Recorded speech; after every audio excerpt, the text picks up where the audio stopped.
What is up, ladies and gentlemen? Cjthecheesedj here, and we are back with another top 10 video for you guys today. And today we'll be taking a look at the top 10 best dinos for exploring Valguero.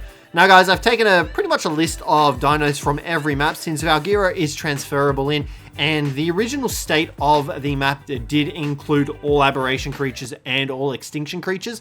So we are also factoring that into this video as well. But guys, if you find yourselves enjoying the video, don't forget to leave a like, subscribe down below for more. But other than that, I really hope you enjoyed the video, and let's jump straight into it. Alrighty guys, so coming in at number 10 is everyone's staple dino that they pretty much, I say first tame up. Oh god. Okay. That was strange. Anyway, number 10 we have the, oh that's why. At number 10, we have the Pteranodon and a bunch of very angry Rexes. We are just going to leave our poor Pteranodon there to die. This just goes to show nothing ever goes to plan. So guys, the Pteranodon is a great starting tame. It's a great flyer to have when you first start out on Ark. The main reason being because it is very simple to knock out. All you really require is stones or a club and a slingshot. You obviously have that option to use the Trank Bow and the Trank Arrows, which does make things a lot easier, but you can still tame these guys up if they're a lower level with your basic primitive tools, which makes these guys really valuable because you can then get their saddle and you're pretty much not limited to anywhere on the map, unless of course you try heading underwater, in which case you'll find that your Pteranodon can't actually go there. But these guys have not okay stamina. It's a bit tough on the stamina. At first levels, they don't have great stamina, but you can definitely get them higher there so that they can sustain flight for a longer amount of time. As well as that, their speed is pretty fast. They are one of the fastest flyers in the game. I think they are actually classified as one of the top 5 fastest flyers, I believe. I think they are actually number 5. So they are very decent. They can hold their own in melee as well due to their C-spin attack, which is able to do a decent amount of damage. Just be very careful of your stamina usage because that will be a big killer. You can see there, we're hitting for 155 on a bunch of Titan Meninas. So you can utilize these guys to even take out alphas. So yeah, Pteranodons come in at number 10, guys. Let's move on to number 9. Alrighty guys, coming in at number 9, we have the Argentavis. Now, the Argentavis is probably one of the first tames you definitely should go for. I tend to skip the Pteranodon and go straight for the Argy. Main reason being because this guy is more of your endurance flyer. So he's able to fly for a much longer time, but he does fly slower. He also has the ability to obviously pick up creatures, and his saddle acts as a portable smithy, which is great when you just want to make stuff on the go. As well as that, you can easily farm up materials with this guy due to his huge weight capacity, as well as the ability to reduce the weight of certain items in his inventory, which also helps greatly. Damn, there are some really nice looking dinos here. So you can also utilize that, but he's just an all-round great flyer. And in regards to being able to traverse the entire map, very similar to the Pteranodon, as he's got that high endurance, that high stamina to fly around. And obviously you can level these guys up in whatever you want, but I would definitely recommend leveling them up in stamina and weight. As well as that, they can handle their own in combat once again, easily able to take on the likes of Rexes, Stegos, Brontos, Karnos, anything like that. They are able to kill them. I wouldn't say with ease, but they can kill them relatively well. It may take a little bit of time, but it is possible. So guys, let's move on to the next dino. Now guys, next up at number 8, we have the Deinonychus. Now this guy is really great as a land-based mount for exploring the reaches of Valguero, for exploring the aberration system, due to him having the ability to latch onto claws and to climb his way up. To climb onto claws, to climb on walls, and to latch on and climb up mountainsides. This makes him really good for traversing the terrain of Valguero because of that particular reason. Now, as well as that, this guy is really good at traversing the aberration section, the aberration trench, because of this unique ability. Also, if you manage to get a whole pack of these guys, they can pretty much shred anything in the area. You can see there they do bleed damage as well. We're able to latch on to the Stego and just shred into him for the amount of stamina that we have. Now, another really unique ability that I think is pretty cool that I don't know if any other sort of creature has, is that these guys don't take fall damage. So when you jump from high heights, you obviously take fall damage on your mounts, but these guys don't actually take fall damage. So for example, we'll jump off here and you'll see that we don't actually take fall damage. This is due to them opening up their wings and pretty much, I guess you could say, gliding down onto the ground, which helps them reduce damage that they take, which is really good because there aren't many dinos that have that ability. As well as that, these guys are great for harvesting stuff, just going on meat runs and killing absolutely everything, especially when you've got a pack of them with an alpha buff. It just really helps. Like, you can go toe-to-toe with Rexes, with Spinos, you name it. Anything of the sorts, these guys can go up against. So guys, I definitely recommend getting yourselves a couple of these guys. For taming, you can see that we've just popped the alpha buff, and you'll see just how much damage we did. 235 damage. We aren't mate boosted, by the way. This is just from the pack buff, and we just killed a level 85 Rex in a matter of seconds. So guys, the Deinonychus comes in at number 8 on the list. Now guys, coming in at number 7, we have Australian's token animal, the Procoptodon, otherwise known as pretty much an ancestor to the kangaroo. Now, this guy is great for traversing any map, really, because he's got the ability to jump. He's pretty fast. Now, this guy has not been leveled up in any sort of movement speed abilities, but he is able to jump pretty high. As well as that, he does take reduced fall damage. He still takes fall damage, but he takes reduced fall damage. As well as that, this guy's just great for hopping around the map, traversing it as fast as he can. Now, he also has the ability to do a kick attack, which pretty much propels smaller based mounts into the distance, which gives you a chance to get away, because obviously the Procoptodon can outrun most things, and if he can't outrun them, he can certainly out-hop them.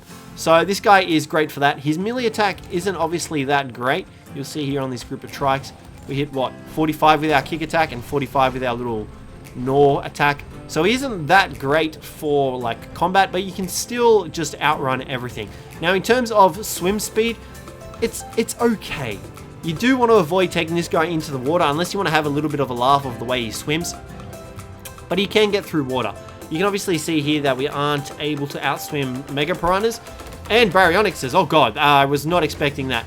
So do be careful taking this guy into the water of Valguero, because he can obviously get jumped on and he can't outswim most things. So guys, that gives the Procoptodon in at number 7. Let's move on to number 6. Now guys, coming in at number 6, we have the KARKINOS. Now, the KARKINOS is great because he can obviously be used to explore the regions of the Ab Trench, but he can also be used to explore the aquatic environment of Valguero, mainly because he is able to walk underwater. He does not take oxygen, so he can pretty much stay on here as long as he wants to, and you can just get yourself back out of the water just by jumping like that. As well as that, he is an extremely strong foe underwater. I mean, just in general, he's an extremely strong foe. He's easily able to go toe-to-toe with Megalodons, Plesiosaurs, I would dare say even Mosasaurs, because this guy does have quite an abundance of health. As well as that, his stamina is really good, and you can use him to go about gathering a ton of silica pearls, well, obviously with yourself as well. So this guy is great for that. Now, on land, he's also able to pretty much jump over most things, I would say. He's a really decent land mount because of his ability to obviously hit really hard, as well as to jump over most terrain. He obviously isn't the fastest moving creature on land, but his jump ability easily outweighs that because he is able to jump such far, long distances. We'll show you that jumping ability just in a sec. Now you can see here is his jumping ability, and it is pretty substantial if you ask me. Now, as well as that, he can also transport creatures using his 2 claws, up to the size of Stegos and Carnos, so that can be invaluable if you are looking for sort of resources or anything like that, or you are trying to grab anything. The KARKINOS is a great mount, and I would definitely recommend him for exploring Valguero. So guys, let's move on to number 5. Alrighty guys, and coming in at number 5, we have the Roll Rat. Now, the Roll Rat is great for exploring the entirety of the map, the Ab Trench, the whole upper reaches of Valguero. Excuse the lag while Aberration loads in, but this guy's great because he can pretty much plow through any sort of not structures, but in any sort of terrain, I guess you could say, and plow through. You can see here these rocks are getting demoed, the trees are getting demoed. Everything that the Roll Rat touches while rolling in this saddle gets demoed. Now, the only downside to this is that obviously the saddle durability takes damage, so you will have to either repair the saddle or come with multiple saddles equipped and ready to go. But this guy's great. Now, another bonus of having this guy is that he is able to hold his own in combat. We'll come down here and there should be some enemies. Okay, joke's on us, there are no enemies. But this guy is easily capable of dealing like 150 damage per bite with increased melee damage. We just have to find something to kill it. Otherwise, this whole point is going to be for nothing. Now, they're also really good for land clearing, as they can pretty much plow through everything, as you guys have seen, but you will not gain the resources from that. Now, guys, like I said, the damage output is pretty powerful. You can see here 140 is what we hit the KARKINOS for. Our Mole Rat doing his thing right now while we've just been grabbed off is killing the KARKINOS. So they are able to hold their own in combat, and they do have quite a lot of health. So that's definitely something to take into consideration when you go about taming these guys up, and they are, in my opinion, one of the easier tames to get. All you need is some honey and you'll be sweet. You can see they're 5k health. These guys are pretty solid. Their weight is also ridiculously good, and they're able to gather wood like no tomorrow, as well as reduce the weight of the wood in their inventory as well. So guys, the roll rats come in at number 5 on the list.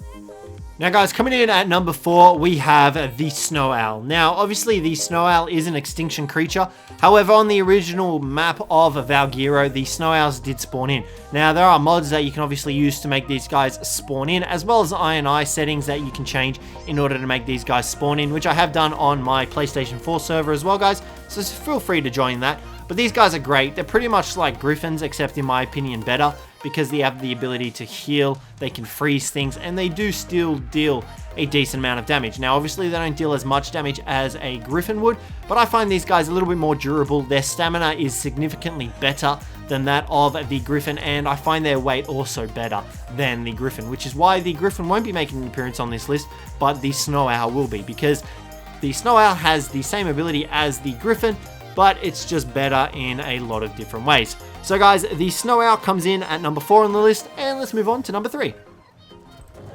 Now guys, coming in at number 3 on the list, we have the Thylacoleo. The Thylacoleo, in my opinion, is one of the best land mounts that you can get in the entire game. I think he's great. He has the ability to traverse cliff faces, pretty much 90-degree angles. You can see here that we are able to climb up on them and just run up them. This is great for getting around the maps anywhere, because you can obviously use this guy to get over cliff tops, climb up mountains, anything, you name it. As well as that, these guys do pack a punch wherever they go, able to deal quite a lot of damage. This guy here actually has on the low side of melee damage at only 260, but you can easily get these guys hitting numbers up in the 200s, like with ease. As well as that, these guys have great stamina usage. They can jump, so that enables them to cover more distance. They do take slight fall damage though, so do be careful of that. However, it is a lot less than other creatures that have the ability to jump. And these guys have a lot more health, a lot more stamina, a lot more weight than those other dinos that have made it on the list. For example, the Deinonychus. These guys have more stamina, weight, and all that stuff that I said before. As well as that, you can obviously pump up their movement speed to make them move a little bit faster, but I think these guys are invaluable to getting around the maps of Ark. You can see they're the stats there that we're currently working with. Disregard the melee damage. It's a very horrible melee damage to get on a Thylacoleo. But the main thing about this guy is that he has the ability to climb up 90-degree angled walls with really quick ease. So guys, that's the Thylacoleo at number 3. Let's move on to number 2. Now guys, coming in at number 2, we have the Wyverns. The Wyverns, in my opinion, are one of, if not the best flyer in all of Ark. And obviously they've got the fastest base movement speed in the air of any of the flying dinos. So they can move faster than the Griffin and the Snow Owls. Not when diving, obviously, but they are still very fast. And their damage output is incredible. Their stamina capabilities is also really good, as well as their health. These guys are great. You can also use them to obviously pick up other dinos, so if you are looking for specific tames in an area, you can use these guys to pick them up and tame them and take them back to your taming pen. But other than that, these guys all have their own unique breath attacks as well. For example, the Fire Wyvern has the ability to set things on fire. You've got the Ice Wyvern, the Lightning Wyvern, and the Poison Wyvern. All invaluable. These guys are all, majority of these guys are used in PvP as well, and you can get weight-based wyverns as well, which increases their weight limits to ridiculously high amounts. I would definitely recommend getting some of these guys to traverse the world of Valguero, except stay away from the aberration zone because you obviously can't fly in there. But for Valguero, where it's all cliffy and hilly and stuff like that, these guys are great because you can easily maneuver on top of cliff faces and stuff like that. So guys, let's move on to the one you've all been waiting for, number 1. Finally guys, coming in at number 1, we have the Rock Drake. This guy right here is pretty much the culmination of all the dinos on the list, in my opinion. He obviously doesn't have the ability to fly, but he does have the ability to climb up walls, to glide, to stick to walls, you name it. He is a great mount for traversing Valguero, especially with all these cliff sides, and you can take him in to the aberration zone and using to do whatever you need to in that area. And if you do need to move fast, you can see there that you do have the ability to do his, I don't know what it's called, his diving attack, I suppose, and just literally cling onto any sort of terrain that you want to. He is great for traversing the map of Valguero. As well as that, his melee damage is definitely not on the lacking side. He has great amounts of health. He can really dish out the damage. Let's find something to kill. These Morellatops look pretty juicy down here. Let's get these guys, and you'll see that the damage output is pretty good. As well as that, you can use him to detect if there are Nameless in the area below. Sorry, not Nameless, Reaper Kings. If you do have Reaper Kings spawning on your server, or Reaper Queens, whatever they're called, you guys know what I'm talking about. But you can see here, the damage output is 169. This guy is great. Now, this was only a 150. These guys do spawn up to 190, I believe, base level. So you can get those guys as well. But like I said, you can level them up as well. Their stamina output is great. Their health is great. Their weight is great. These guys are just all around great mounts, and they are perfect for traveling around Valguero. You can take them literally anywhere on the map. As well as that, they're also great at swimming. They've got great swim speed. They can move pretty fast, and they are really maneuverable in the water. What we're going to do is we're going to take you guys back down to that lake, down the bottom there, and we'll quickly show you their swim speed and how quick they can move. As well as that, you can see here, if you find a high point to get up on, you can literally glide over half the map. It's great. They don't need to be able to fly when they have the ability to glide. And you can see here we are in the water, and their swim speed is pretty decent. They do obviously have an oxygen stat, so do be wary of that, but you can take them underwater and use them to attack things underwater as well. You then also have the ability to go invisible if you've got stamina. So guys, that's going to wrap up the video today. Let me know what you thought of the video down below in the comments. Let me know if there's anything you change around. But other than that, guys, thanks very much for watching, and I hope to catch you in the next one.